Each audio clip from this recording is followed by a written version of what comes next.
Amen. Matthew 19 and 20 says, the young man said to him, all these things I have kept from my youth. What do I still lack? Jesus said to him, if you want to be perfect, go sell what you have and give to the poor, and you will have treasures in heaven, and come follow me. But when the young man heard the saying, he went away sorrowful, for he had great possessions. Amen. He was worldly, man. And he said, all of the commandments you said, I done already kept them from my youth. So, like, what else I need to do? I'm on top of that. I take care of that. So he said, okay, go sell everything you have and give to the poor. See, now I'm going to see if you materialistic. Now I'm going to see, are you attached to the world to the point that you love your great possessions more than you love God? So Jesus said, go sell everything you have and get into the poor, and then come follow me. So who wants to give away everything they worked their whole life for and come follow somebody who they just met? Yeah, I might think you the Messiah, but guess what? You don't even look like the Messiah. So like what's gonna make me give up all my possessions and come follow you? Like, I already been keeping the commandments. I already been doing this, and this. And it says that the man was upset because he had a whole bunch of possessions. So, like, he was basically saying, I'm not doing that at all. I'm not even considering doing that. Because a lot of people feel like, what? I got too much.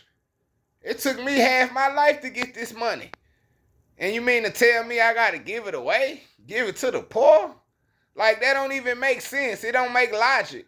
But that lets me know that you're not part of this world when you're willing to do this. But a lot of us not even willing to do that. We'll be like, oh, yeah, God ain't said that. You tripping. You must have said that. God ain't told me to sell everything I got and give it to no poor people.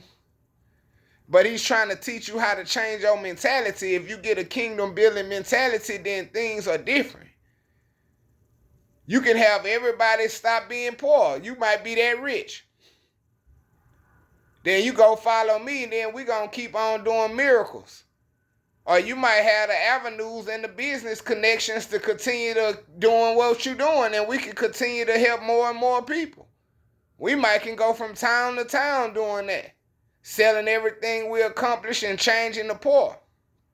But the man ain't want to do that. He refused. He said he got mad. Like, scornful, meaning that he got peed off. Like, how dare you tell me that? How dare you tell me to sell all I got, all this stuff I work hard for? I don't want to be in last place. You gonna tell me to go be in last place, and what you got? Where you stay at? Where your house at? Because I got great possessions. So somebody with great possessions, they ain't trying to hear that. And they know what great possessions really is. You don't want to go back to having to ask somebody for some water. Go back to trying to eat off the land. And you got great possessions. It said he got mad at Jesus. He said, though, at first I've been keeping all them other commandments, but I ain't gonna do that. I ask you, though. And I talk to people right now, man, with my health drink. Just a side note real quick, with my health drink. Like, they be wanting to heal and they want to get better, and I be telling them, man, just drink the drink. And then they be like, well, I can't do that. And I be like, oh, okay. You can't do it. So that means you refuse to heal yourself, or what's going on? But a lot of us is just like that. We say what we can't do because certain things are so great to us. Or if they say, man, you got to eat fruit and vegetables for 60 days straight, we say, I can't do that. Oh, you got to drink a gallon of water a day. Oh, I can't do that. I got to go to work. I'm going to be peeing too much. Like, we come up with all these reasons why we can't do it because we so attached to the world that we don't want to better ourselves. And basically, Jesus was trying to teach him how to better himself. Because the Bible full of scriptures that say that it's hard for somebody that's rich to enter the kingdom of heaven. So I'm telling you to go sell all that so you can actually enter the kingdom of heaven, because when you got a lot of money, most of the time you handle people. Meaning that you talk to them crazy. You try to make them do stuff that they don't necessarily want because you got a bunch of money. So you feel like people beneath you. So Jesus said, yeah, go sell all that. Go get rid of all those things. Come back humble. Go hit rock bottom, basically, and come back humble and let God build you up. Then come follow me. That way nobody can say nothing about no worldly possessions, what they help you get and all that. Because a lot of people do that too. Oh, you wouldn't have nothing if it wasn't for me. That's why Jesus say, go sell everything. Give everything away. And let everybody know, basically, that you sold everything and gave everything away and come follow me. So while you following me, people going to know who you are and they going to say, what? That's your testimony, man. I sold everything. Gave it to the poor.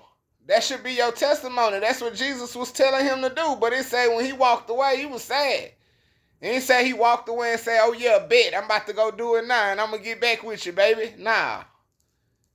He walked away upset and mad because he had great possessions. Ain't nobody trying to get rid of all their houses, all their cars, and their TVs, and their tennis shoes, and all this stuff. But if you want the kingdom of heaven, if you want everlasting life, he's trying to change your mentality, change the way you see things. Because if I can change the way you see things, then the kingdom of heaven is yours. But if you see things in a worldly way, you will never have the kingdom of heaven. Amen. You can add.